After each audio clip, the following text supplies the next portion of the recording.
Dobroveče. Gledate emisiju Da, možda ne. Večeras sa nama u studiju posebni savjetnik ministra prosvete dr. Milovan Šuvakov, predstavnica Unije sindikata prosvetnih radnika Srbije Jasna Janković.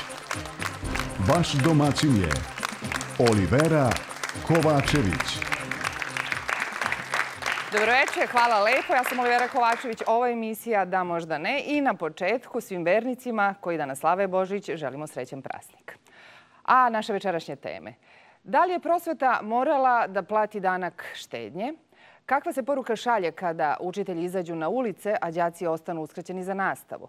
Također, pitamo kako izgraditi sistem vrednosti našeg društva kada iz godine u godinu na razvalinama institucija se ta situacija odvija. Da li imamo snage, ima li nade? Da krenemo. Hoće li đaci dobiti ocene, prosvetni radnici plate koje traže, a ministarstvo položiti najteži ispit? Kako izgleda borba za nove vrednosti na razvalinama kulturnih institucija?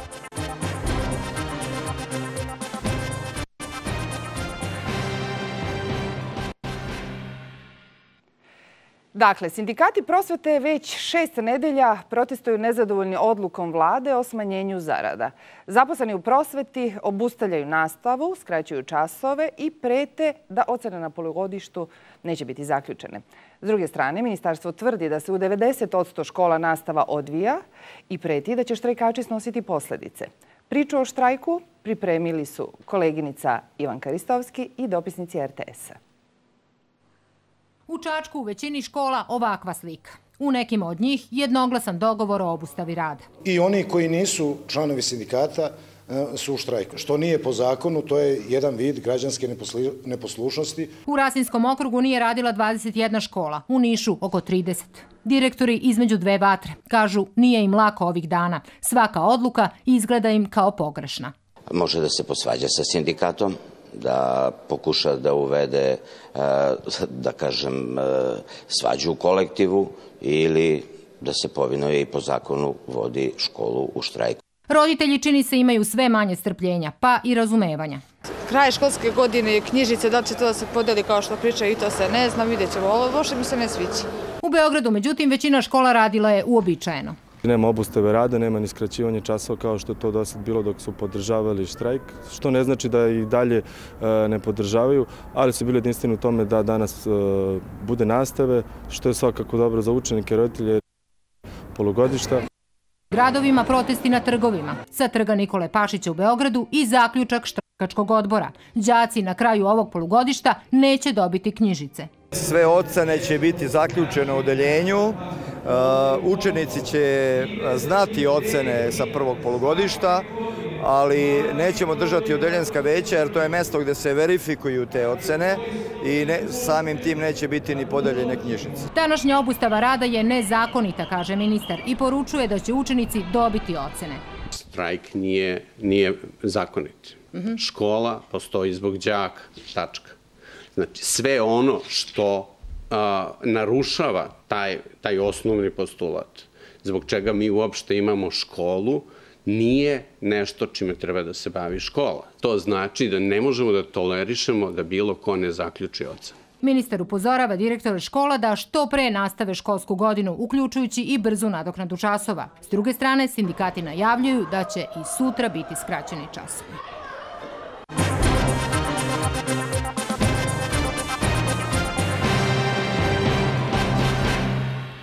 Evo našeg studija i dve strane, kako bismo rekli, u ovom slučaju su suprotstavljene, inače strane u saradnji.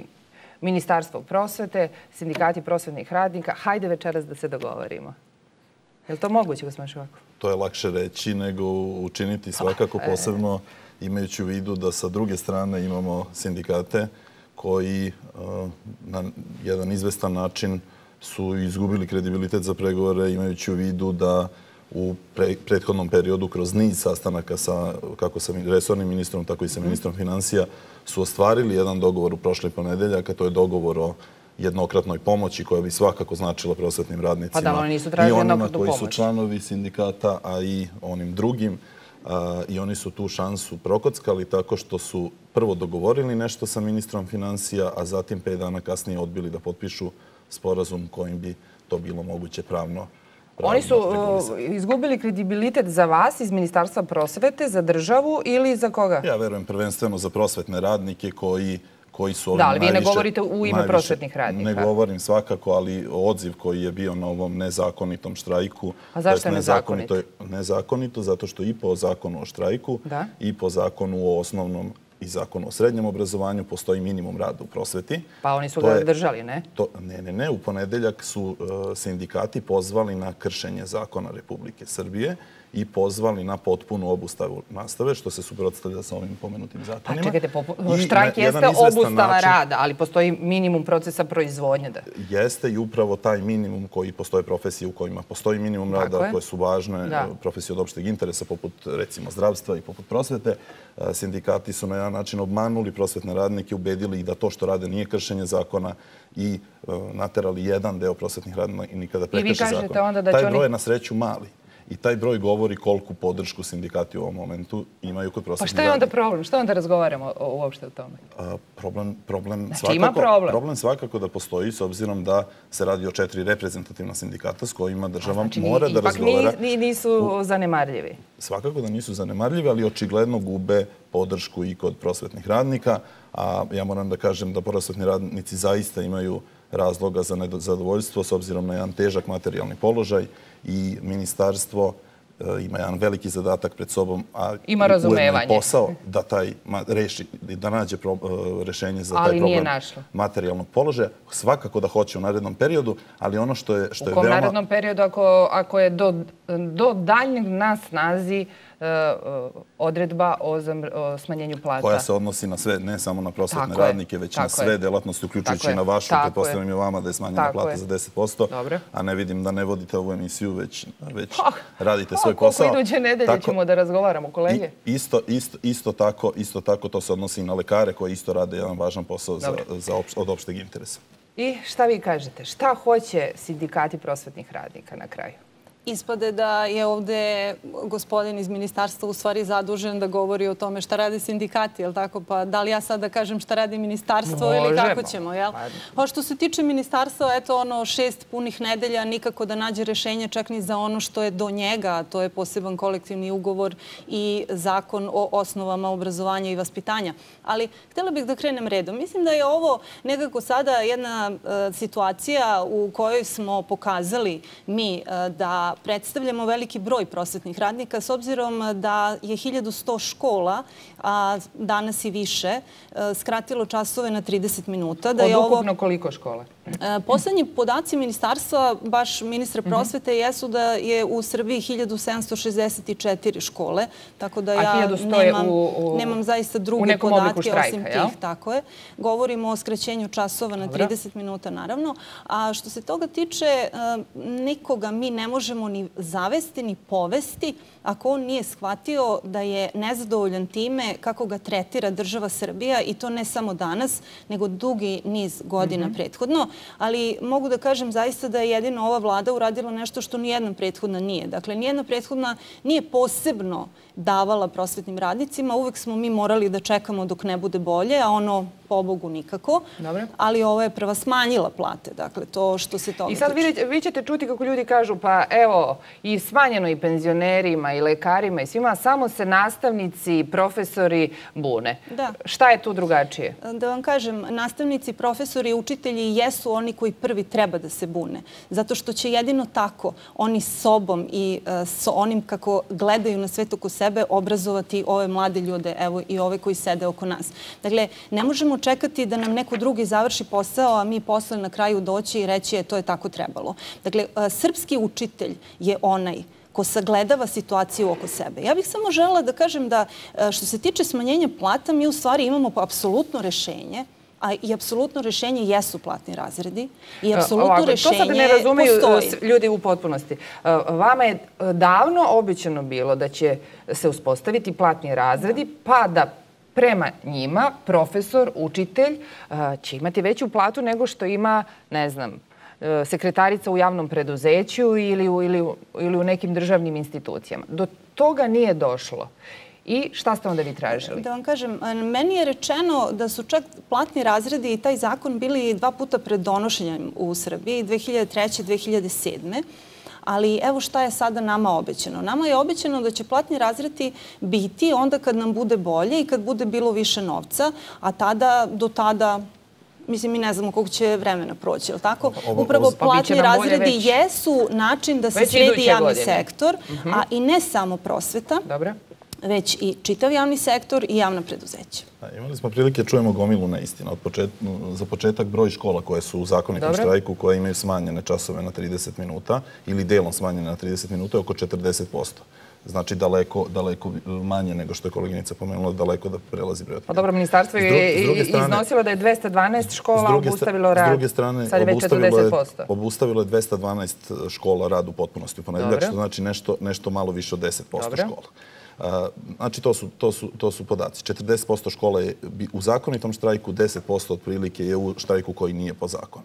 S druge strane, ova priča o platnim razredima također ne stoji. Imali smo prilike da čujemo resornu ministarku Kori Udovički. Kolika je plata profesora ili nastavnika? Kolika je prosječna plata nastavnik od do u Srbiji? Nakon smanjenja je plata u prosveti negdje oko 39.000, ispravite me. Znači, naš nastav niže. Ima niže. Koliko je? Dakle, 42 je bio prosek, pa sad računamo da će prosječna plata biti ispod 38.000. 38.000 imaju platu naši učitelji, profesori, nastavnici. Svi koji su završili fakultet i imaju 7. stepen obrazovanja, a nas je u prosveti 80% visoko obrazovanih. Ja zaista ne znam gde sam to pogrešila, ali u svakom slučaju mogu da dokumentujem da je 1160 škola u štrajku. U svakom slučaju htjela sam da se samo vratim na trenutak na platne razrede, jer platni razredi su ono što je ova vlada predložila. Dakle, ja uopšte ništa sada ne govorim samo inicijativno i to još prošle godine u novembru. Kad kažem ova vlada, mislim, promenio se tu ministar financija, promenio se i ministar obrazovanja, ali to uglavnom jeste ta vlada koja je smatrala i ministar Krstić rekao da će prebrojati one koji rade u javnom sektoru i uvesti platne razrede. Pošto to kaže, ako ne bude mogao da uradim, ja ću otići. Čovek otišao. Prema tome, sigurno to nije lako. Kao što znate, razlog za odlazak nije bio taj, ali dobro, možemo da nastavimo ovdje da iznosimo neistine. Ono što je ovdje važno reći da sindikati pozivaju na kršenje zakona Republike Srbije i da su mali deo do duše na sreću prosvetnih radnika. Šta je tačno kršenje zakona? Kršenje zakona je štrajk koji ne obezbeđuje minimum rada u prosveti. Ono što smo imali da vidimo prilike u ponedeljak je kršenje zakona i to je nešto što nakon što je ministarstvo izašlo s tim i obavestilo prosvetne radnike da ono što rade nije po zakonu, sindikati su pokušali da ospore, što je također na neki način kršenje nekih drugih zakona Republike Srbije. Dakle, kontinualno imamo kršenje zakona, a s druge strane ta priča o izuzimanju od smanjenja plata koja važi za sve u javnom sektoru je nešto što su od početka lideri sindikata znali da ne može da se izađe u susret prosvetnim radnicima. To im je rečeno i u maju i u svim pregovorima. Da, ali da su plati razredi doneti, vi biste normalno pristali na smanjenje kao i drugi, je li tako? Apsolutno. Dakle, ovdje se govori o tome da su platni razredi način da se uredi ne samo prosveta, nego kompletan javni sektor. To je apsolutno tačno. I svi to očekuju. Svi se tu slažemo. I valjda sad ne govorim neistinu ako kažem da platni razredi možda upravo nama najviše odgovaraju, zato što mi imamo 80% visoko obrazovanih, a u javnom sektoru je to samo 25,5 do 26%. Dakle, vidi se ko bi tu eventualno imao velika smanjenja. Hoću da kažem da nije... To je jedna vrsta nepravde da najobrazovaniji ljudi u stvari imaju sada plate među najnižima. Oni imaju najniže plate u javnom sektoru. Mi to smatramo apsolutnom nepravdom i kršenjem ljudskih prava. To je nešto o čemu ćemo verovatno još razgovarati. Druga strana, odnos i poštovanje prema profesiji, prema obrazovanju, prema visoko obrazovanim ljudima. Meni je drago da nas svi razumeju, ali mi ipak treba od nečega da živimo i da pošaljemo jednu jasnu poruku da oni koji završavaju fakultete sutra treba da dođu i da rade u školi. Dakle, da u školu dolaze najbolji. I to je ono, valjda, čemu svi težimo. Ali reći će vam ima na birovu toliko sa fakultetima, nije problem zameniti. Da li vi mislite da ćete povratiti ugled vaše profesiji tako što ćete da pozivate na kršenje zakona? I tako što ćete preko leđa dece... Kršenje zakona, da, htedoh malo pre. Nekako, evo, imam pored sebe jednog mladog, obrazovanog čoveka, pa pretpostavljam da vi sigurno znate šta je građanska neposlušnost. Dakle, posle 5 punih nedelja od pregovora, gde se fingira nešto što bi trebalo da bude razgovor, jer ako vi i ja pregovaramo, vi treba da meni nešto kažete, ja da kažem nešto vama i tako mi dođemo do nekog rešenja. Pa da vam kažem, mi smo uvek razgovarali o tome kako je situacija jako teška i kako nas svi razumeju. Nama je čak predsjednik vlade rekao, vi ste u takvoj situaciji da ja da sam na vašem mestu, bunio bih se jače. Dakle, mi imamo apsolutno... Znači imate podršku premijera? Apsolutno podršku svih sa kojima smo razgovarali, ali nikako nemamo nikakvo ni blizu rešenja čitave te situacije. Posle punih 5 nedelja mi smo zaista smatrali da treba da napravimo jedan presek i da kažemo ajmo dosta. I gde ste vi prekršili zakon? Obustavili smo rad, što je vid građanske neposlušnosti, tako da, eto, pozvali smo svoje članove na građansku... Imate pravo na štrajk? Neposlušnost. Mi smo sve vreme u zakonskom štrajku od 30 minuta. Osim u ponedeljak, kad ste prekršili taj minimum rada, je li tako? I pozvali ste jedan veliki broj ljudi da prekrši zakon. I šta sad? Vi ste rekli da će biti kažnjeni oni profesori i nastavnici, da će biti popisani svi oni koji nisu bili na nastavi u školi i da će dobiti otkaz. Šta je od toga tačno? To niko nije izgovorio. Dakle, ono što je izgovoreno je šta je po zakonu. Boga, vi ste rekli da je kazna za potpuno obustavu otkaz. Dakle, kazna koja je upisana u zakonu, ja sam citirao zakon. A vi ste citirali zakon, onako slučajno. Ali ne znači da je to ono što... Ali nećete se pridržavati zakona? Niti se radi o Ministarstvu prosvete u ovom momentu. Dakle, direktori škola su ti koji su nadležni... Koji će davati otkaze? Koji su nadležni da pokrenu disciplinske postupke ukoliko se utvrdi da nije obezbeđen minimum rada. I to je nešto što je sada... Je li to rade direktori škola? Na sreću ne, ali sigurno postoje oni koji to rade.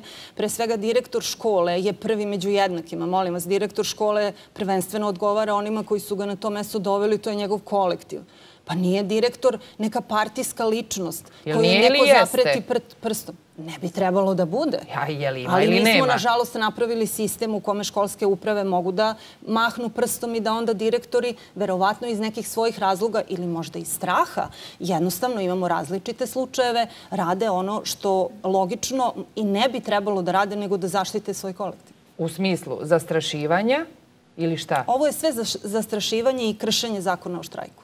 Znači, svakakve potpisivanje i pisanje bilo kakvih tabela, nuđenje da to potpiše predsjednik sindikata zato što on stoji iza toga ili želi ili ne želi da potpiše i tako dalje. To je sve kršenje zakona o štrajku. Ovo je čista zamena teza. Dakle, sad izgleda ministarstvo krši zakon, a ne sindikati, kao što je malo pre priznato od strane koleginice.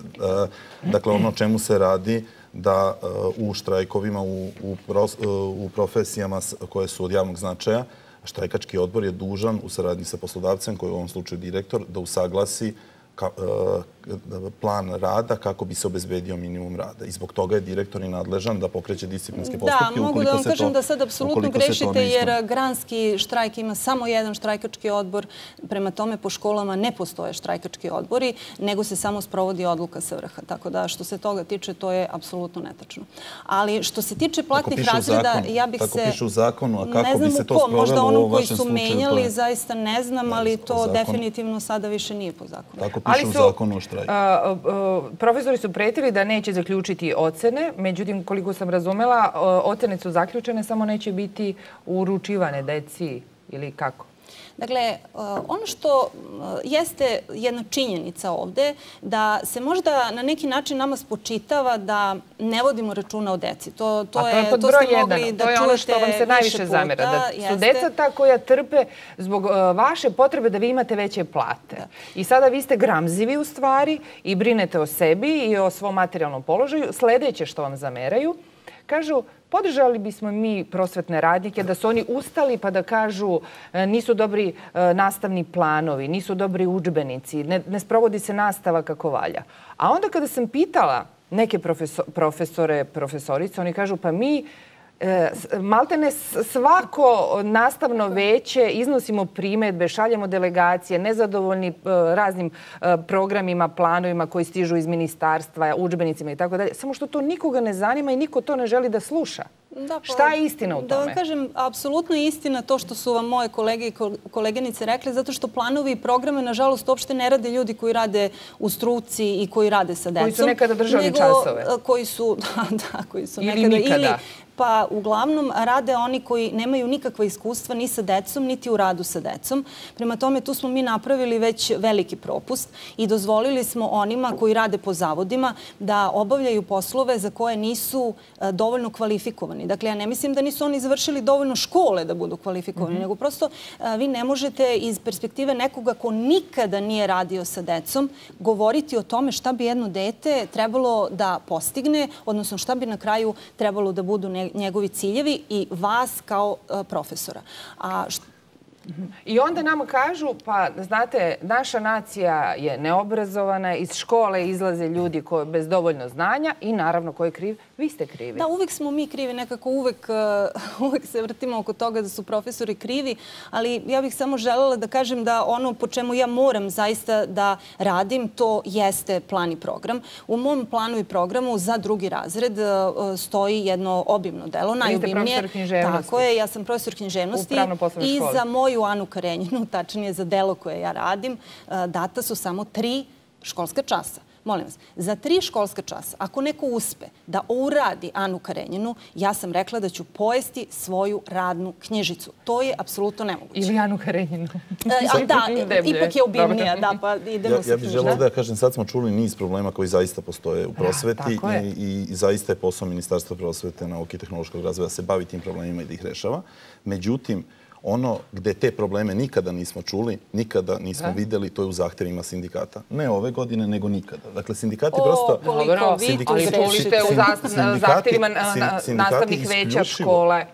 To je apsolutna neistina. Mi smo 2013. godine imali štrajk u kome nismo pomenuli P od para ni N od novca, nego smo se trudili da se upravo sprovodi strategija obrazovanja koja je već doneta i koja bi trebalo konačno da ide ka tome da se sprovede do 2020. Prema tome, ja potpuno vas razumem, jer vi ste u ministarstvu od skoro, pa se niste bavili zahtevima sindikata, ali verujte mi, ja štrajkujem jako dugo, pa znam tačno šta su sindikati tražili. Prema tome, to spočitavanje da nismo nikada govorili o uslovima rada. Ali uvek prvi uslov plata. Dakle, uvek do sada, koliko sam ja imao prilike da... Upravo demantujem i kažem da smo 2013. godine štrajkovali pod jedan.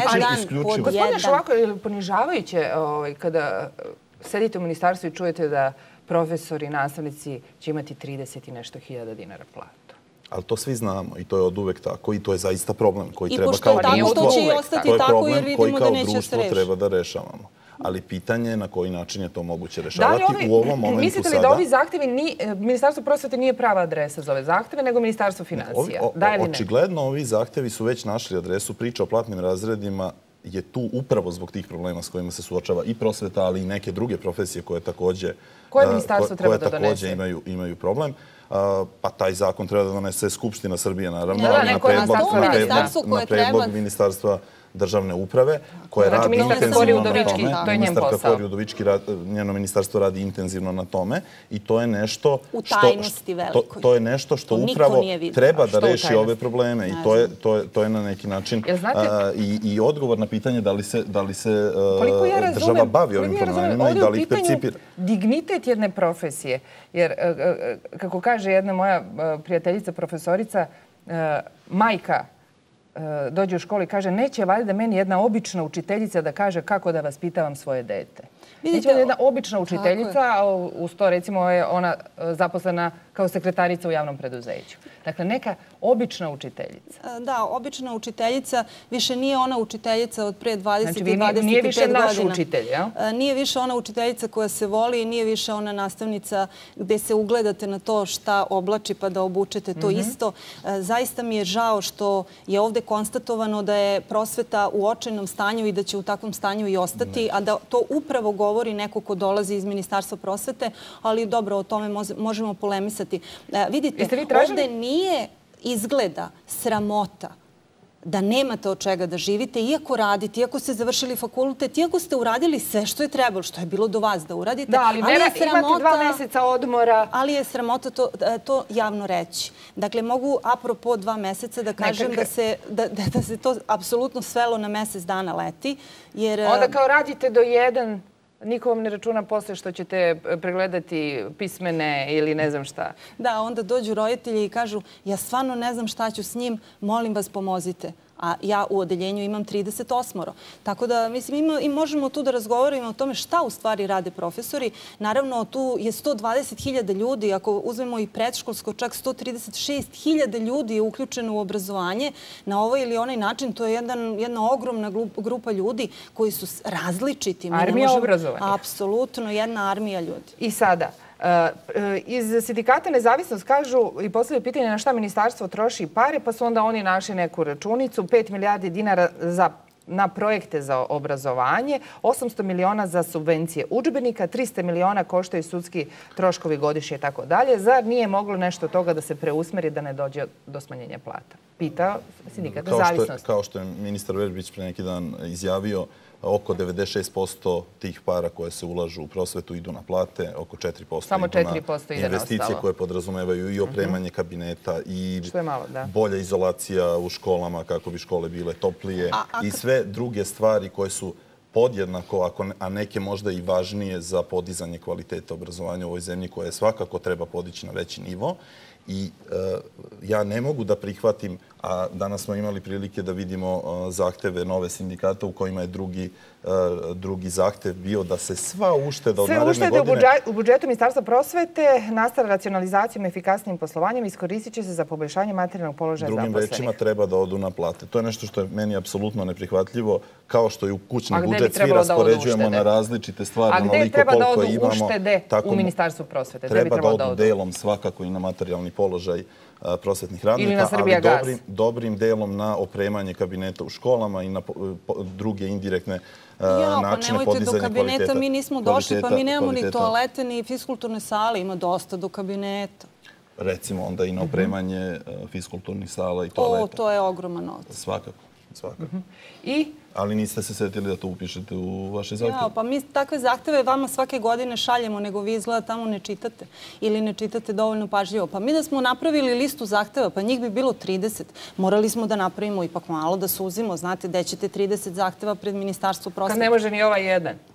Pa izgleda ni jedan, ni dva. Nije to jedan što imate. Da, pa to je onaj treći koji isključivo važi i zavisi od Ministarstva prosvete, pa nekako ni to ne uspesmo da se dogovorimo. A ono što sam danas imala prilike da čujem, to je da zdravstvo potpisuje u ponedeljak svoj poseban kolektivni ugovor, bar je tako najavio ministar, pa onda ja komentarišem nekako samo za sebe, bez dana štrajka potpisaše brže od nas koji evo već 6. nedelju pokušavamo da dobijemo nešto što je apsolutna obaveza ministarstva. Pa što nije to? Poseban kolektivni ugovor u prosveti je važeći do 12. januara naredne godine. Ali je morao biti potpisan do 15. decembra. Pripremljen je tekst i na mišljenju je u drugim ministarstvima i u zakonodavstvu Vlade Republike Srbije.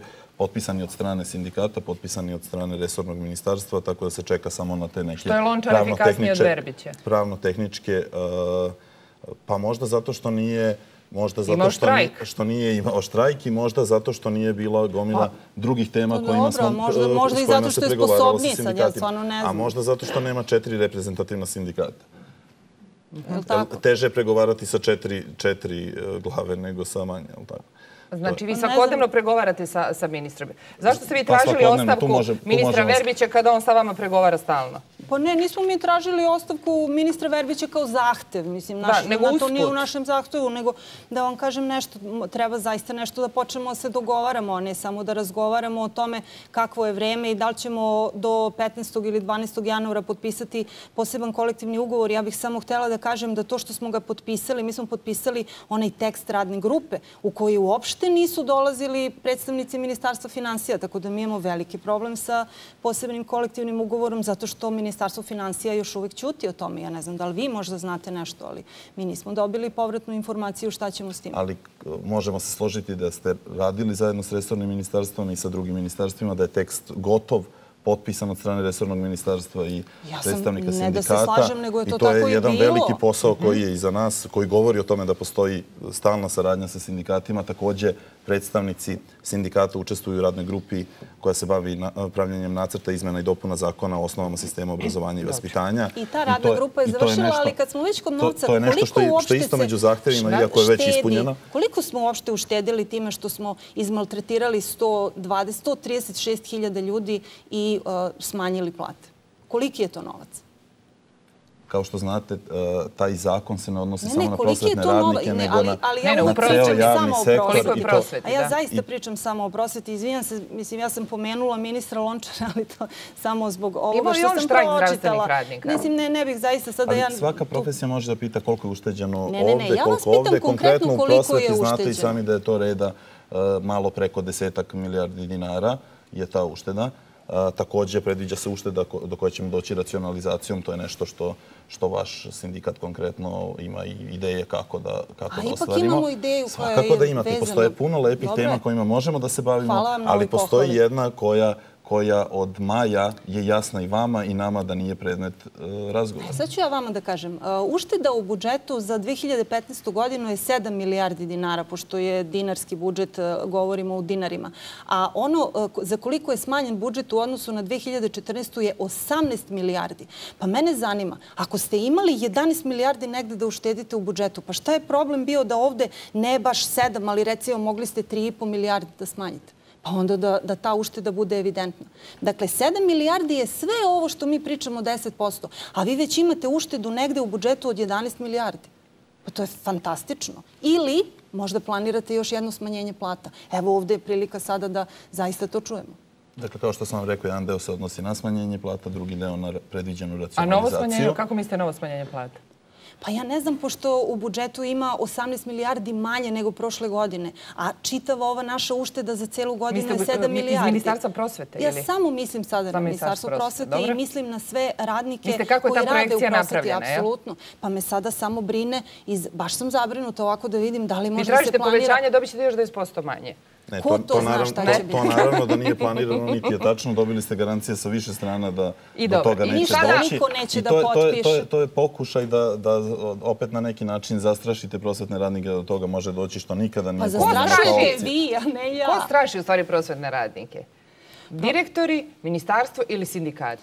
Da vam kažem... Ili svi. Ili svi pomalo. Da vam kažem nešto. Prosvetni radnik bi sam, naravno, uvek trebalo da proceni gde je on u odnosu na sve to. Sindikat samo to organizuje.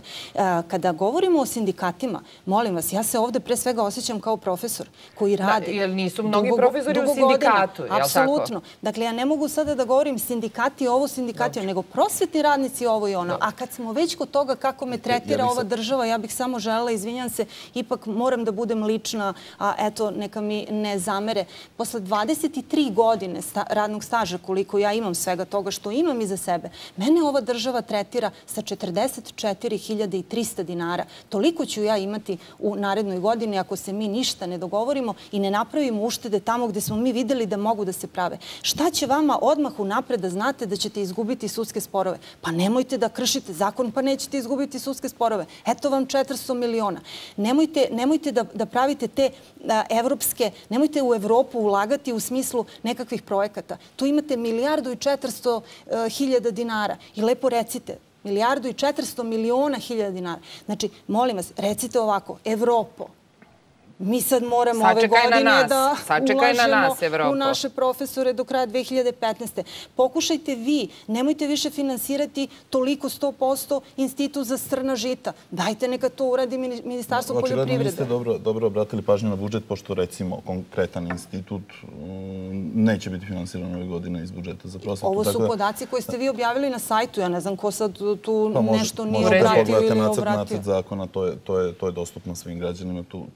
Tu imaju ušteda. Što se tiče evropskih fondova, u većini slučajeva se radi o ili nepovratnoj pomoći ili članarinama koje su važne zbog nekih drugih stvari. Znamo li mi smo važni? Pa evo da vam kažem, Japan je kad je pravio, na ovaj način napravio reformu škole. povećao plate prosvetnim radnicima za 30%. I automatski je mogao fantastično da onda bude i da ih kontroliše i da im nameće razne administracije, razne vrste kontrole i tako dalje. IPA projekti koje pominjete su nepovratna sredstva Evropske unije. Dakle, nisu nešto što mi izdvajamo iz budžeta, nego nešto što dobijamo. A to je nešto što ste pominjali kao mogući vid uštede. Na kraju, recite šta će sada biti? Evo, Nova godina za koji dan i šta posle Nove godine? To šta će biti, ja mogu da kažem... Hoćete biti u štrajku i dalje? Prvo, srećna svima Nova godina. Evo, pošto je uskoro. Neka bude bolja ova 15. Sa svim uštedama. Po tome šta čujemo ovde, nisam sigurna. Ali, eto, lepo je da kažemo. Dalje? Što se tiče đaka, oni se raduju raspustu. Što se tiče roditelja, roditelji ne treba da brinu. Mi nikada nismo ostavili naše đake, one koji žele nešto da saznaju od nas, a mi imamo pritom znanje da im pružimo tako da oni ne budu neko ko će dobiti znanje. A što se tiče knjižica, one neće biti podeljene. Dakle, opet čujemo jednu neistinu. Kao što znate, u Vojvodini je završena školska godina i maltene svuda su već podeljene knjižice. Da, i baš mi danas kolege iz Vojvodine kažu da polovina đaka uopšte nije došla po te knjižice, ali to je već sociološki problem. Ovde je veliko pitanje da li će u Vojvodini početi drugo polugodište. Dakle, sad smo čuli da đaci u stvari neće knjižice, pa u šta će deda da stavi dinar ako đaci to ne žele? Možda ne stavlja više, nema, na mobilni. Kako mi je teško da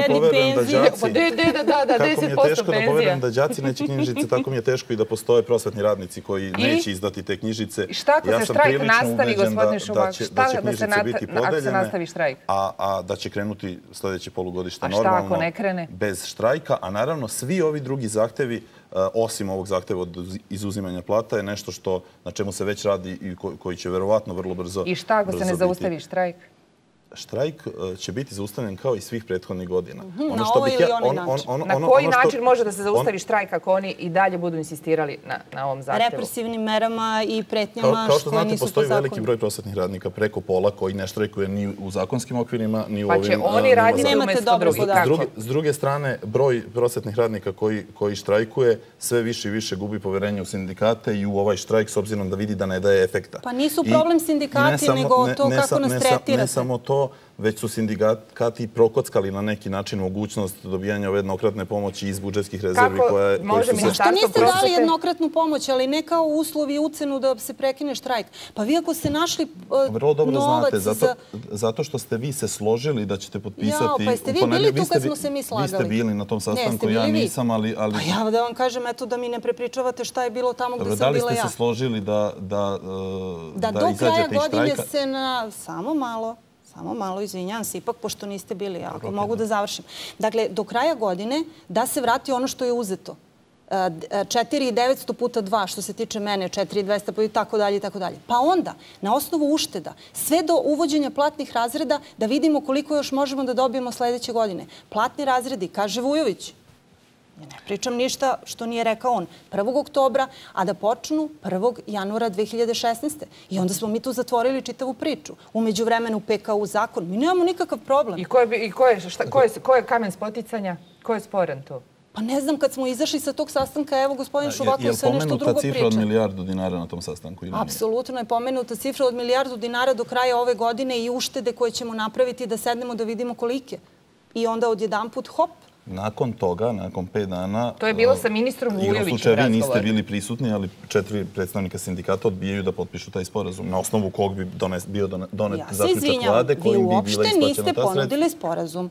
Vi samo nudite obećanja. Mi smo toliko puta slušali... Sporazum je bio na stolu u prošlu subotu u 8 ujutru ispred 4 to je bilo samo ovako. Vi ćete uzeti 7.500 dinara, prekinuti ćete štrajk odmah, a za ostale zahteve ćemo vidjeti... Ko vam je to rekao? Pa evo, to je rekao resorni ministar. Ko vam je to rekao?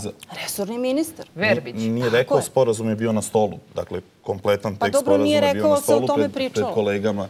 Koleginice jasne, oni su odbili da potpišu nešto što su 5 dana ranije dogovorili sa ministrom financija. Dok ministarstvo ne bude shvatilo da je ono što najviše postoji, najviši kvalitet obrazovanja u Srbiji, čovek. Dakle, vi imate jedan neverovatan resurs koji se još uvek nije umorio, koji želi da radi, koji voli decu, koji apsolutno neće ništa uraditi protiv dece. I vi sve vreme govorite o sindikatima. Osim što im ponekada neće održati čas kada se ne slaže sa politikom vlade. Osim što i možda neće podeliti ocene. Osim što će ga učiti da bude čovek i da ima kritičko mišljenje, pa apsolutno, pa mi nećemo da napravimo prazne glave. Hoćemo ljude koji misle. Molim vas, takvom građanskom neposlušnošću Gandhi je promenio svet, pa može valjda jedan običan učitelj da promeni bar malo Srbiju. Hvala vam. Ja vama želim puno sreće u narednim dogovorima. Navijamo za sve vas da taj dogovor bude razuman i da obe strane bar u dobrom delu budu zadovoljni. A vama hvala, gospodine Šuvaku. Vi ste jedini iz Ministarstva prosvete koji se osmelio da dođe na razgovor sa predstavnicima sindikata u nekom studiju. Možda zato što smo imali važnijih posla, ali svakako imat ćete puno gostiju iz ministarstva. Hvala vama. Ja ću uvijek doći.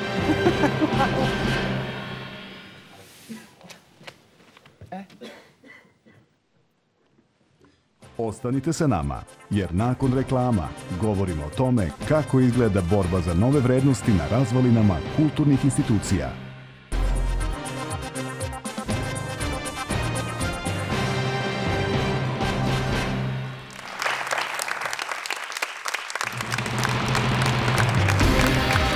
U nastavku emisije sa nama u studiju rediteljka i predstavnica pokreta za okupaciju bioskopa Nina Đukić, v.d. direktora Doma omladine Beograd Marko Stojanović i dirigentkinja orkestra Marija Jocić. Dobro večer svima, drago mi je što ste ovde. Evo, uskoro će Nova godina, pa sad mi mislimo da su te kulturne teme kao interesantnije, zabavnije, ali nisam baš sigurna.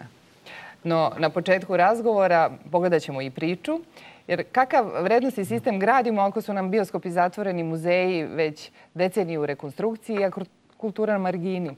Neki mladi ljudi više nemaju strpljenja. Ne pitaju više imaju li pravo. Osvajanje kulture je postalo životna potreba. Pogledat ćemo priču Nemanje Jakovljevića. Ponovo radi karte, ponovo radi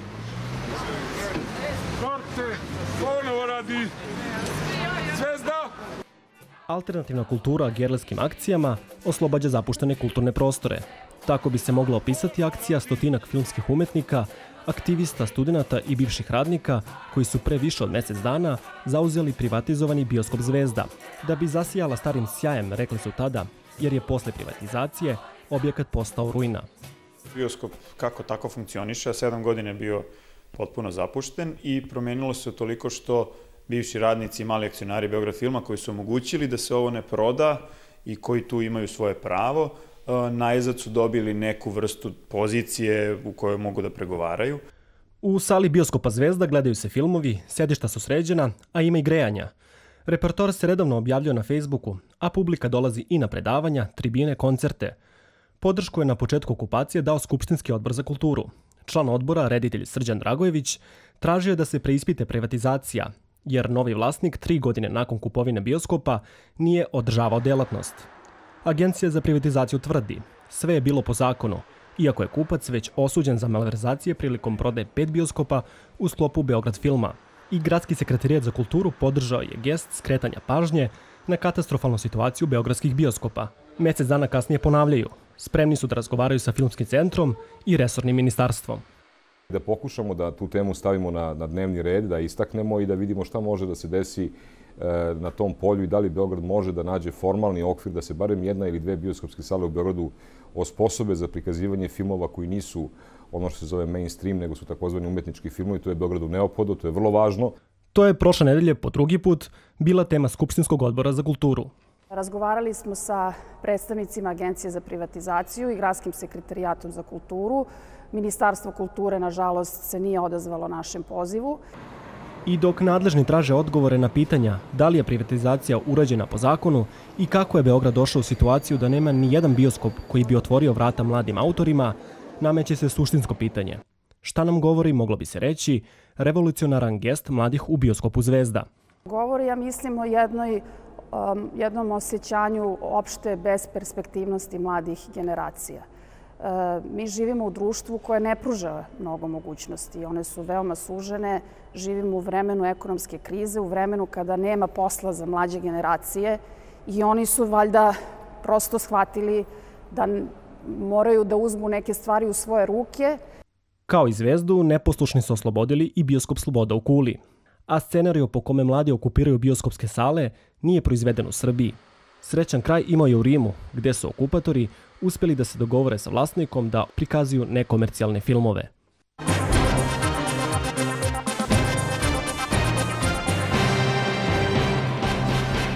I evo u našem studiju su ovi neposlušni ljudi, ne samo film vaš, nego i vi, u stvari žene su ovdje neposlušne. Šta hoćete vi u stvari?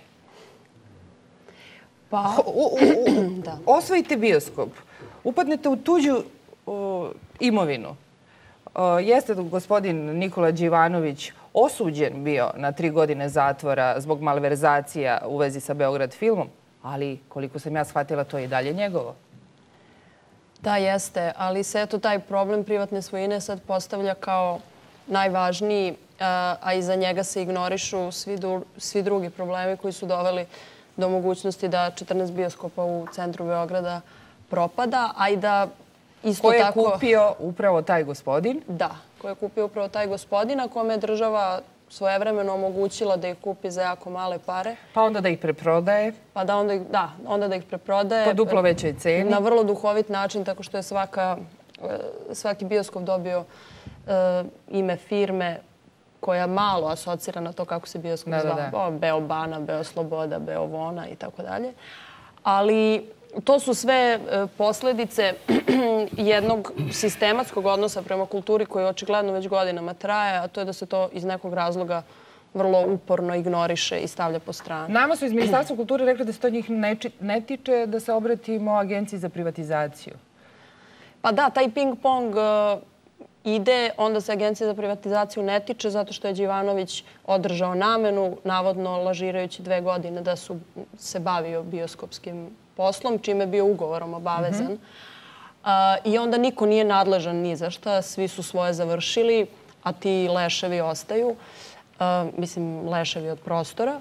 I onda smo mi našli način da se to tiče i Ministarstva kulture. Prvo kao problem odnosa prema kulturi, a onda i vrlo konkretno tako što se čovek, veštak iz Zavoda za zaštitu spomenika pojavio u zgradi bioskopa Zvezda, koja je inače kulturno dobro i pod zaštitom je države. Evo ga. I procenio da je ona u vrlo zapuštenom stanju i postoji osnova po kojoj toj zgradi može da se dodeli staratelj. I da tako malo tu inače pravnu komplikaciju da se razrešimo. I u to ime smo mi želeli da pričamo sa Ministarstvom kulture, no niko se ne odazvao. Ne žele, čak i ovaj odbor skupštinski bio sporan da se iz Ministarstva kulture ne odazivaju na ovakve stvari. I onda šta, vi ste rešili da sami uzmete stvar u svoje ruke, niko vas nije izbacio iz Zvezde? Nije. To znači onda da se ne poštuje zakon. Država ne poštuje svoje zakone. Ako je privatna svojina, morala je policija da vas izbaci. Da. Nisu vas izbacili? Nisu nas izbacili. Javio se i sam vlasnik, za kog se kasnije ispostavilo da on u stvari možda i nije vlasnik, već i samo zastupnik. To je jedna toliko komplikovana problematika da skoro odlazi u domen metafizike. Tako da mi smo i svoje metafizike tu, a štiti nas njihova metafizika. Da. To je čuveni biznismen iz Londona koji svoje vremeno je bio savjetnik kod Mlađana Dinkića u Ministarstvu... Molim? Posebni, da, u Ministarstvu financija. I vi učestvujete... Marko, vi podržavate okupaciju bioskopa? Ne. A što? Pa ja sam državni činovnik. Dakle, ja kada bih podržao okupaciju bioskopa, podržao bih nezakonite radnje. Mi moramo da izgradimo ovu državu na osnovu zakona. Taj zakon može da valja ili da ne valja, ali on dok postoji mora da se poštuje. Dakle, a s druge strane... Marko, kada je činovnik pobedio u vama? Kada je činovnik pobedio umetnika? Da kažem, mi svi moramo da se borimo za bolju državu i za državu zasnovanu na zakonu. Pa je li dobra država u kojoj su zatvorili bioskope i bubošvabe žive u njima? Ne, ja sam odrastao u tom bioskopu. Dakle, vi verovatno se niste u to vreme ni rađali kad sam išao u taj bioskop. To je moj bioskop pre svega. I kako ste ga se odrekli sada tako? 4 zgrade odatle sam rastao u Maršala Tita broj 10, tu sam odrastao. I kako sad vi to ne podržavate? Zato što ste činovnik, Marko. Zato što moram da zastupam zakone ove zemlje i ono što mislim da treba da se uradi, to je da se vide sve zakonske mogućnosti kako da se ne samo taj, nego svi bioskopi u centru grada osposobe da rade. A šta ako se pljačka desi pod velom zakona? Menjajte zakon. Znači, zakon mora se menja, ali ako bih ja, koji sada radim za državu, ja sam... Pa vi ste ti koji možete da menjate zakon. Pa vi možete da predlažete. Za državnu instituciju, dakle, ja ne mogu da ne zastupam slovo zakona. Ali ukoliko bi se sa zakona da menjaš zakon? Ne može, treba da se menja zakon, dakle, u Skupštini. A da li bi ga dajte predlog? Pa dajte svi predlog. Tako je, lobirajte kod ovih... Dole zakon ako nije dobar zakon. Ali ako bi se promenio zakon, da li biste podržali? Ako bi se promenio zakon i ako bi to bila zakonita radnja, da, naravno. Ja sam emotivno vezan za taj biznis, kažem, ja sam svoje detinjstvo proveo tamo. I imam drugo pitanje, ko će platiti struju? Kome, u bioskopu? Pa da, neko mora platiti tu struju. A ko je plaća inače, pa i ovako je ne plaća? Pa ne znam, pitam. Ne brinite, bit će plaćena struja donacijama i našim trudom. Imamo za sad. Da, to je... Ali mi ujedno nasleđujemo i dugove i za struju i za vodu i tako dalje. Pa ne možete naslediti kad niste vlasnici toga. Pa ne, ali za ono što mi trošimo, mi ćemo i da pokrijemo. Tako ste odlučili? Tako smo odlučili. To znači samo da stvari ne funkcionišu? Da. I vi ste u tim bioskopima? Vi lično ili ceo orkestar? Pa bio je ceo orkestar. Da, nastupili su. Nastupaju orkestar. Ili ima neko iz orkestra u publici? Gde ste svi? Aha, tu ste, dobre. Pa da, mi tako volimo da podržavamo te upade u bioskop i sve tako to što nije... A zašto volite to da podržavate? Pa ne, dobro, aj se šalu na stranu. Mislim, prepoznali smo tu ideju kao pravu i mislim, odavno smo bili, kako kažem, upućeni u sve šta će se otprilike desi. I tad kad se desio taj trenutak, prosto bili smo nekako obavešteni nekim linijama. A čime vi niste zadovoljni? Znači, vi koji ste u kulturi, šta je u stvari to sporno? Taj mainstream je kakav? Ili te kulturne institucije koje postoje, ne postoje? Ako mogu da se umešam, ključni problem, verujem da se kod nas kultura tretira kao trošak. Kultura nije trošak, kultura je investicija. Dakle, kultura je... Ali se tretira kao trošak. Potpuno se tretira kao trošak. Ako vidimo i budžet, tretira se kao trošak. Dakle, onog trenutka kad mi počnemo da tretiramo kulturu kao investiciju, tog trenutka ćemo početi bolje da živimo. Biće manje krađa, biće bolji zakoni, bioskopi će raditi, radit će pozorišta. Ko to treba da shvati, Marko? To treba da shvatimo svi mi od nas počinje. A prvo ministar kulture, pa ostali? Pa ne, prvo čovek, pa onda svi uzbrdo. Ne može stalno da se očekuje od države da ide nizbrdo. Dakle, stalno se očekuje od nekog državnika da... Pa ja sam to tako i razumela. Da ovi mladi ljudi su shvatili da je kultura ta potreba i rekli su sad mi preuzimamo stvar u svoje ruke. Sad ćemo da uzmemo sve što u stvari nama pripada, bez obzira ko je titular, zato što smo mi gladni te kulture i mi nosioci tih promjena. Je li to to? Tako je. Zato što ne postoji kontekst u kom ti to možeš drugačije da plasiraš do da ga stvoriš.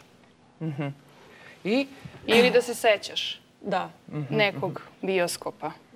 Pošto ja se iskreno ne sećam.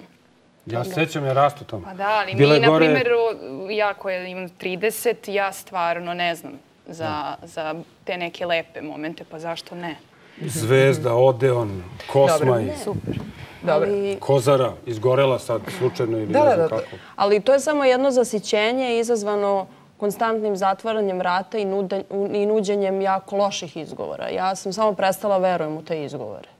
Jer se svi svode na to da nešto ne može. A kao mladost mislim da treba da ima veze sa tim da nešto može. Dobro, mi sada vas upoznajemo.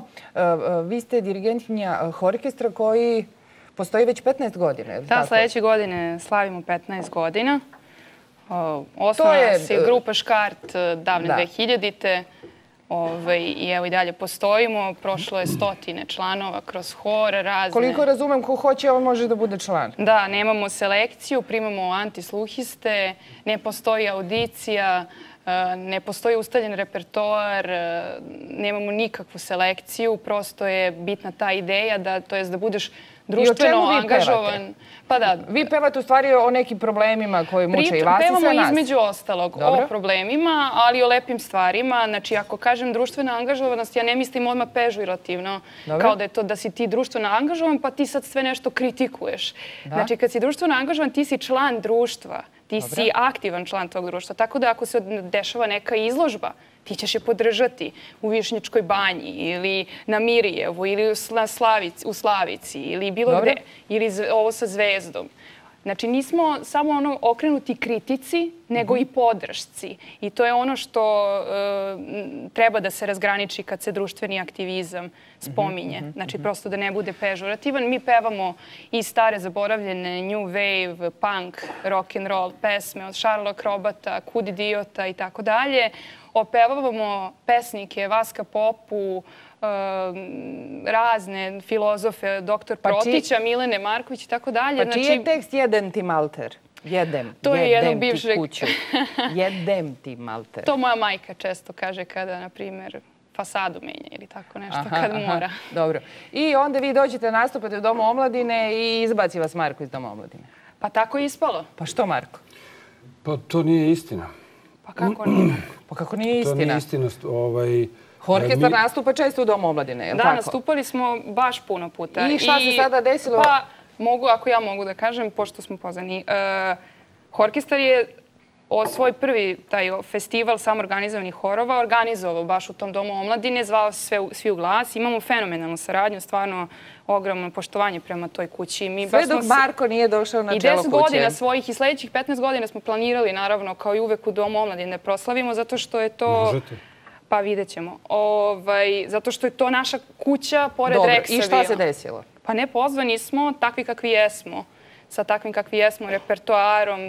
Mislim, realno je da se mi pojavimo na takvoj manifestaciji. A manifestacija je bila 50 godina Doma omladine. Reč je o Svečanoj akademiji, dakle, žanrovski, to se zna šta je. Dobro. A šta je, kako izgleda Svečana akademija Doma omladine? Doma omladine. Svečana akademija Doma omladine, pročitate u rečniku, imam ovdje stranih reči. Pa nije to Svečana akademija Vojske Srbije ili policije. Tako je, treba da bude različita, ali prosto mora da postoji doza pristojnosti. Ne, mi baš doživljamo da tu treba da bude vatromet, ludilo. Ključni problem ovog društva jeste, suštinski problem je pristojnost. Dakle, danas svako za sebe uzima da može da radi. A šta je nepristojno u našim vevim tekstovima? Evo sad ću da vam pročitam. Dakle, svečana priredba povodom nekog značajnog događaja ili praznika je Svečana akademija, to se nađe u rečniku stranih reči. Dakle, svečana priredba povodom nekog značajnog događaja 50 godina Doma omladine. I na to mi treba sve ljude koje smo pozvali, bivše direktore Doma omladine, urednike, čistačice, ljude iz financije i tako dalje, ljude koji su tu nastupali, mi treba da kažemo svi smo magarci, svi smo magarci. Pa? Dakle, svečana priredba, svi smo magarci, svi smo magarci. Dobro. Pa? Prosto verujem da to... Ali vi radite u Domu omladine. Prosto verujem da to nije pristojno. Pa to je malo šta se izgovaralo u Domu omladine. Ne samo to, ali ovo je Svečana akademija na kojoj smo mi dodeljivali i priznanja svim bivšim zaposlenim, odnosno direktorima za početak i tako dalje. Što ste zvali orkestar, pa vi znate da oni to pevaju? Da vam kažem, ja to moram da kažem. Dakle, njih je predložio naš odgovorni urednik i muzički urednik Dragan Ambrozić. Pa zna čovek koga će da predloži. Pa predložio je i moram da kažem također, on je tekstove dobio na vreme. Ali zašto? To što stani. To je živa istina. Čekaj, ali stani, može tu. Ne možemo da stanemo. Čekaj, Mina. Sve vreme je... Ajmo sada, sve vreme smo radili tokom septembra meseca. Šta, ponovite, ne vidim. Šta? Da bismo realizovali program i proslavu 50 godina Doma omladine i 70 godina od oslobađanja Beograda. Domaći. Dakle, vi i na dan kada su se pre 70 godina vodile bitke za oslobađanje Beograda, vi tada pevate svi smo magarci, svi smo magarci. To prosto nije pristojno. Dobro, mogu sad ja da dalje? Molim vas. I šta je bilo? Ovako, pošto sam ja isto tako našla taj rečnik i to sve, i nađem ja reč cenzura. Dobro. I onda ja nađem kao šta, pošto ja naravno nisam škola, mogu, ja vas nisam prekidala. Da, što je to naš događaj. Mi smo bili naručioci posla i platili vas. Ma nije vaš događaj. Dom omladine je Dom omladine svih Beograđana, pa nije to vaše. Ne. Tako je Dom omladine naručilac posla. Niti spremačica u Domu omladine, niti vas. Dom omladine naručilac posla. Omladine Beograda. Mogu ja da... I onda smo mi zapravo ostali u 24 sata pre naše svečane akademije ostali bez programa. Dakle, potpuno smo bili žrtve u celoj priči. Naši i dečiji hor, to je u stvari... Zahvaljujući našim prijateljima uspeli smo da realizujemo. Da, zato što oni prosto možda ne bi se nikad suprostavili. Pa to ja ne znam. Ili u stvari mogli da ostvare... Pa šta ste radili? Što su vas izbacili? Pa ovako, ja opet stalno pominjem. Znači, taj isti Dragan Ambrozić je stvarno nas. Oni su se odustali od toga, rečeno im je da li možete da ovo ne pevate u okviru svog programa, zato što nije pristojno, zato što ne odgovara žanru. Pominjao sam telefonom da odgovara žanru. Na to ste se vi čak i cenkali sa mnom, jel mogu od 3 pesme 2 da otpevamo, a 1 nećemo da pevamo, što je vrlo aktivistički inače. I na kraju ste vi rekli, dobro, ako ne pevamo to, onda nećemo pevamo ništa. Ne, vi ste bili jako, nema mesta pregovorima, nema vesta, ovo nije akcija. To je naša svečana akademija. Ili nema razgovora. Mi smo rekli nema razgovora. I onda ste izgledali to ispred. Pa te iste pesme u taj isti trenutak. Vi možete njih da otpevate i u Domu omladine sutra ako imamo slobodan termin. Dakle, vi nikad niste... Ali koje su to načela svečanosti, pristojnosti i činovništva koji idu ispred svih drugih načela? I zašto su ona prioritetna? Prioritetna su zato što smo želeli da ukažemo svim ljudima koji su ikada radili u Domu omladine Beograda tokom mojih 50 godina, svim onima koji su prethodno izgradili Dom omladine Beograda. Ali duh toga doma nije baziran na tim načelima. Tema je bila otpisani. Mi smo bukvalno vežbali dan-noć, subota, nedelja kod vas u prostoru do 2 ujutru. Da bi osjetili scenu, da bi trčali, da bi bili kao otpisani. Zamolili su nas, jel možete temu otpisani Dragan Prle Tihi? Pa jes. Zato što smo imali temu otpisanih u okviru proslave 70 godina od oslobađanja Beograda. Noć pred naš nastup, vi menjate, to jest izbacujete pesmu. A šta je sporno? Kažite nam, pročitajte nam šta je sporno. Prodajemo maglu, kvalitetnu maglu po evropskim standardima. Poklon od prijatelja, naravno uz kamotu, kako velikodušno. Vraćamo ratu. Ovo je, vidite, lepa promocija za vaše pesme. Nekada su bili seljaci radnici, sada se čini da svi smo magarci. I svi smo magarci. E, pa svi smo magarci. Prevari ih vešto. Punit ćemo džepove, punit ćemo džepove. Ali šta? To je pesma nacionalizmu. Što se vi stidite nas? Ja se vas ne stidim. Vi, molim vas, vi održite svoj koncert kad god poželite. Dakle, vama su vrata širom otvorena. Ali kad mi radimo našu svečanu akademiju, to je onda prosto malo drugačije. Hoću da budem loš, kao to ne odgovara Dom omladine. To je pesma Danijela Kovača koju je on napisao svojoj ćerkici, koja je... Ma ja se radujem tome. Dakle, vi možete da kažem, možete da pevate sve šta hoćete na vašem koncertu, ali ovo je bila svečana akademija Doma omladine. Evo nas, ajde, molim vas samo da čujemo prvo taj orkestar, da vidimo šta oni to rade. Ajde.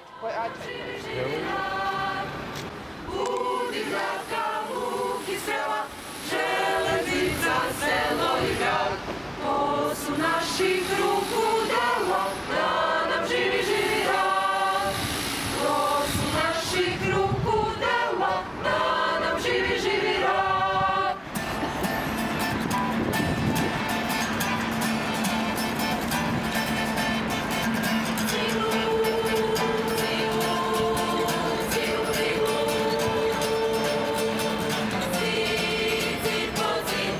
Jedan ti kuću,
smo magarci, svi smo magarci, svi smo. Bili smo smešni kad smo verovali, pokrij se ušima, prevari vešto, prevari vešto, prevari. Punit ćemo džepove tuđim nevoljama, živimo za danas u svojim pećinama, svojim pećinama, svojim. Sinoć u 10 uveče su nas pozvali i rekli ne mogu 3 pesme. I mi smo odbili da nastupamo, jer ne želimo da budemo cenzurisani i zato sad te 3 pesme izvodimo ovde. Mi smo sledeći, mi smo sledeći, mi smo... Baš lepo zvuči. Nisam ja nikad rekao da li je lepo ili nije lepo. Dakle, nije pitanje ukusa, nego nije primereno. I nije primereno. Nije primereno toj situaciji. Ja imam jednu, moram da se ne dovežem, ali da mi date reč, pošto ja stvarno moram da kažem. Malo pre ste pomenuli, Marko je to pomenuo, da smo tekstove dostavili. Zašto mi dostavljamo tekstove Domu omladine? To jest, da li je to praksa u Domu omladine da Party Breakers dostavljaju tekstove? Ili da li uopšte da li je to praksa? Vi ste nam dostavili, ja vam nisam tražio tekstove. Ne, vi ste izričito tražili da se dostave tekstovi. Ja imam mail prepisku, nemojte me, molim vas, ono sad hoće, znači sad da idem da tražim. Dogovarali ste se sa Draganom Ambrozićem sve što treba. Nemojte sad da perete ruke, ali je ono kao Dragan Ambrozić rukavice i to, molim vas. I vi ste postali na vreme, stvarno 15 dana ranije. Mi nismo stigli da se posvetimo tome, istina je. Zato da bismo upristojili čitavu manifestaciju. A zašto ste nas zvali? Zašto niste napravili vaš hor? Ma ne, Gaudeamus Igitur, što kaže ovi vaš lepo. Pa napravite vaš hor, pa uređujte kako god želite. Znači, kada pozovete nekoga. Ali je to naša manifestacija, to nije vaš koncert. Dakle, moramo da razlikujemo. Vaš koncert, molim vas, pevajte šta god hoćete, dođite sutra. Marko, to je jedino to. Čija je to manifestacija? Druga stvar je... 50 godina Doma omladine u Beogradu. Dakle, stvar je pristojnosti. Ne možete ljudima koji su zidali tu zgradu i radili u njoj i uzidali sebe u tu zgradu, kakvi god oni bili, da pevate da su oni magarci. Ne, nego da prodaju Mahadulu, to je vas. Nije vas podgodio magarac. Upravo ti ljudi su ovakve iznedrili u tom Domu omladine. Oni su stvarali takve generacije. Ja sam videla da su sve stari rokeri dolazili. Bila sam tamo. Jeste i dobar jedan deo njih i dalje nastupa. Vi možete nastupiti kad god poželite. U drugim nekim okolnostima. Dođite kad god hoćete, uopšte nije problem. Nikad se to nije postavilo kao pitanje. Pitanje je Svečane akademije Doma omladine Beograda, ne vašeg koncerta. Jer vi znate da je zabranjeno, da je to preventivna cenzura, to što ste vi uradili, da mi šaljemo tekstove napred.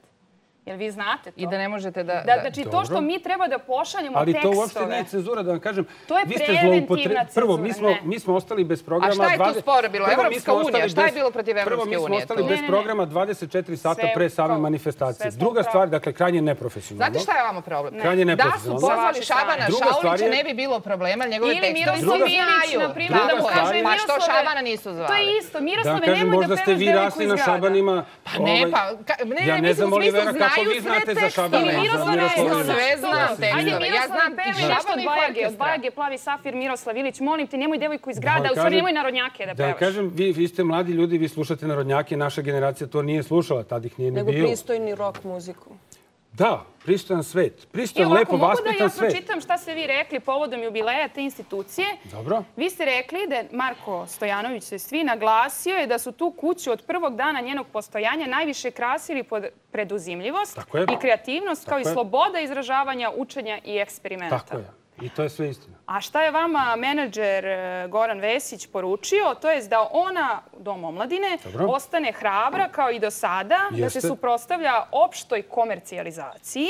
Kultura i omogućava mladim ljudima da predstavljaju ono što znaju. To i radi. A šta ste vi nama omogućili? 80% programa Doma omladine su potpuno besplatni programi i to je način da mi građanima Beograda koji nas finansiraju vratimo ono što su oni tamo uložili. Imamo po 40 besplatnih radionica svakog meseca i ono što su A zašto su odustali repetitor, ti, Nežni Dalibor, svi da sviraju kod vas zbog nas? Nekada radionice, ono što je postalo, što smo svi mi imali u školama, ne znam za vašu generaciju, što je bilo potpuno besplatno, sad to imate u Domu omladine. Ne, nije sporno, Dom omladine je dobar. Vaša politika nije dobra. Dakle, dođite, slobodno pevajte, kad god poželite, nikad se to nije postavilo kao pitanje. Ispred možete uvek. Ispred, da. I možete na zidiću da pevate bez problema, i to imamo, i to smo uveli. I to smo uveli kao besplatne koncerte građanima Beograda. Dakle, za slobodu se mora boriti uvek. Jer vidite, ta borba je neprestana.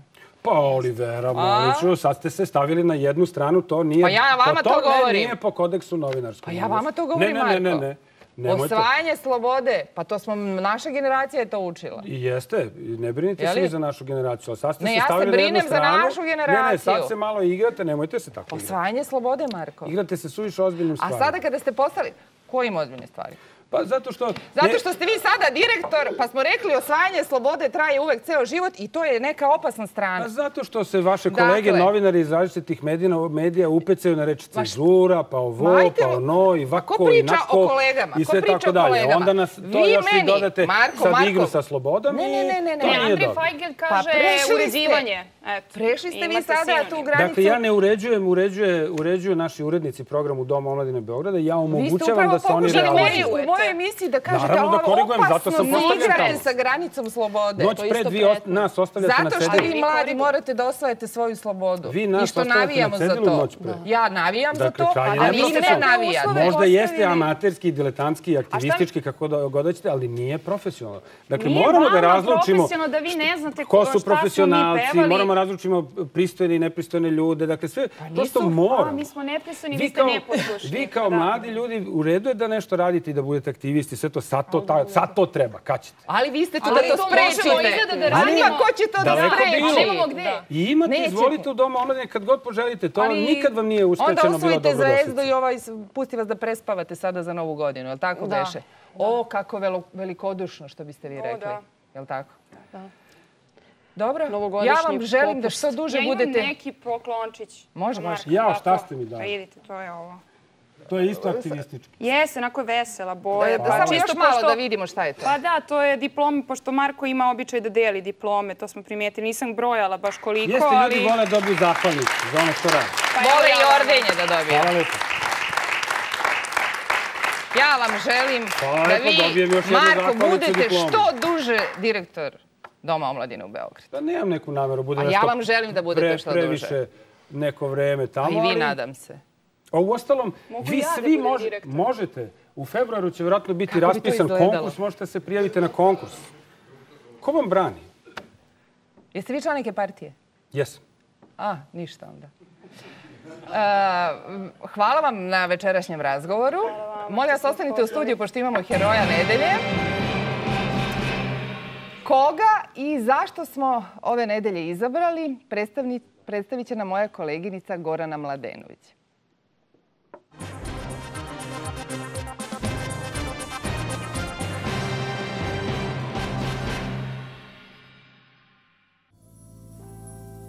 Kruševljanka Latinka Tina Milojević deli sudbinu blizu 15.000 obolelih od dijabetesa u Rasinskom okrugu. Na insulinu je 29 godina, 4 puta dnevno. Ova bolest je u velikoj meri uticala i na njeno životno opredeljenje. Završila je hemiju i kao profesor već 16 godina radi u 2 kruševačke osnovne škole. Jednu od njih je pohađala.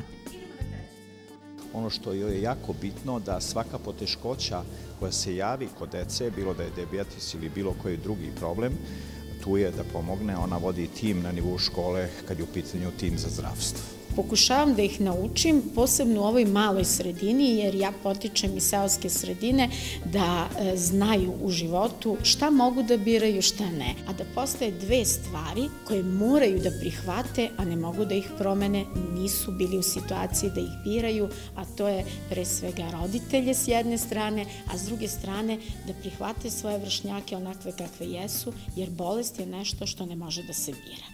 Latinka je već 10 godina predsjednica Društva za borbu protiv šećerne bolesti u Kruševcu, koje okuplja oko 1000 članova, a odnedavno i generalni sekretar Saveza društava Srbije. Zasluženo kažu svi koji je poznaju i koje pomažu u nesebičnoj borbi za prava svakog pacijenta, obrazovanje i sadržaje koji tekako pomažu ovim ljudima da normalno i srećno žive. Organizator i učesnik brojnih savjetovanja, tribina i akcija u saradnji sa lekarima specijalistima. Oni prevazilaze granice humanosti, čak šta više od jednih pacijenta uzimaju lekove kada im preteknu, daju onima sirotinji koji nemaju, tako isto i sa dobavkom insulina, traka i merenja šećera.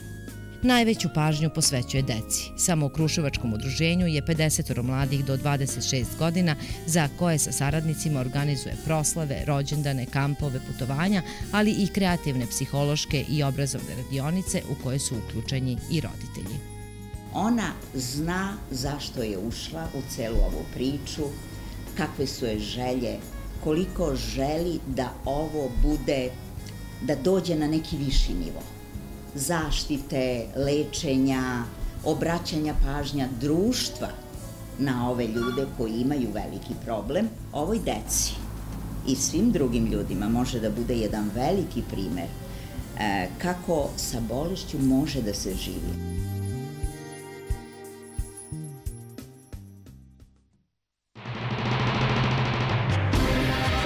Naš heroj nedelje, Latinka Milojević. Dobroveče, dobrodošli. Izvolite ovdje. Ovo je naš heroj nedelje. Zašto je heroj nedelje? Videli smo u ovom prilogu. Od 13. godine bolujete od dijabetesa, je li tako? Tako je. Ali se već 20... Koliko godina? To je već 29 punih godina. Ali koliko ste u udruženju? 10 godina postoji udruženje zvanično, toliko postoji Savez Srbije u kome smo mi vrlo aktivno društvo i verujem da zajedno sva društva koja postoje u Srbiji, a posebno posle ovog mog javnog nastupa, verujem da će svi gradovi, kao što je to u svetu, da imaju ovakva udruženja. Beležimo, čikliramo. Vi ste i profesor hemije. Tako je. To je jako bitno. Da bi se razumela ova bolest, koja je kod nas stvarno bolest zato što je takav način života u svetu, je to stanje u kome se živi dugo i kvalitetno. A kod nas je to jedna opaka bolest, nažalost, koja donosi mnoge skupe komplikacije. I moj cilj i moj razlog ulaska u ovu celu priču jeste da promenimo svest svih. Kako onih koji imaju šećernu bolest, da se bore za kvalitetan život. Da znaju što treba? Tako je, a moraju da znaju, jer samo edukovana osoba može da živi dugo i kvalitetno. A s druge strane, svi oni od kojih zavisimo da shvate da mi imamo samo jedan život i da imamo apsolutno pravo da živimo vrlo kvalitetno. Kao što žive osobe koje imaju šećernu bolest svuda u svetu. Kod nas to još nije tako. Zato ova priča ima tu dimenziju. Umesto da udruženja se bave socijalnim problemima. Mi se bavimo u stvari realizacijom naših prava, da dobijemo na vreme lekove, da ostvarimo savjetovališta, odnosno da imamo kvalitetnu lekarsku uslugu. Jel vidite, ko ovdje može da stane na put? Koliko ste ih smenili do sada?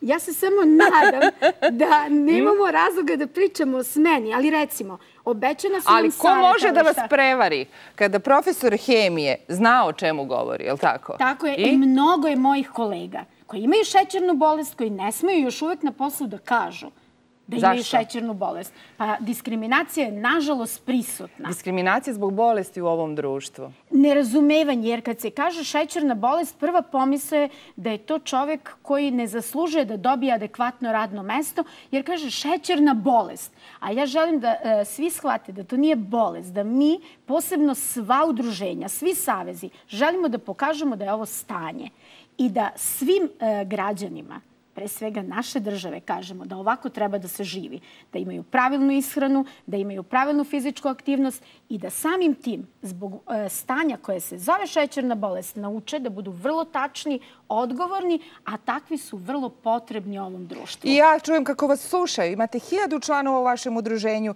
10.000 ljudi u Kruševcu i okolini boluje od dijabetesa. I kada neko ima problem, Evo ga kod vas na vašu adresu. Svima je dostupan kako naš Face, tako moj mobilni. Ja sam svima vrlo dostupna. Pa zbog toga smo vas i pozvali. Zbog toga što su nam to ljudi ispričali. Da ste neumorni. Da nema trenutka kada nećete posvetiti svoje vreme da pomognete drugima. S druge strane, bijete i veće bitke. Koliko se ja sećam, kada je onaj nekvalitetni kineski insulin došao, vi ste bili ta osoba koja je srušila tu tvrđavu i sprečila tu distribuciju. Krenuli ste priču sa onim da sam profesor hemije. Jedan hemičar prosto zna šta to znači, a posebno kad poveže to sa ekonomijom. Ako smo u trenutku dobili najnekvalitetniji insulin po ceni najkvalitetnijih koji se dobijaju na zapadu, pa gde je tu realnost? I šta ste uradili? Došlo je odmah do promene liste lekova, a ja se iskreno nadam... Nije odmah, posle vašeg truda. Pa kada ste malo potrudili, jeli? Pa dobro, trud jeste uložen, ali za dobrobit. Za dobrobit svi koji su na insulinskoj terapiji, a ja se nadam da ćemo posle nove godine jednom za sva vremena da račistimo to pisanje pravilnika koje je uvek dvosmisleno. Pa naši uplašeni lekari, posebno u malim sredinama, iz kakve i ja dolazim, stalno su u problemu. Kako treba prevesti taj glasnik? Da li smeju ili ne smeju da napišu, jer će zato neko da ih kazni.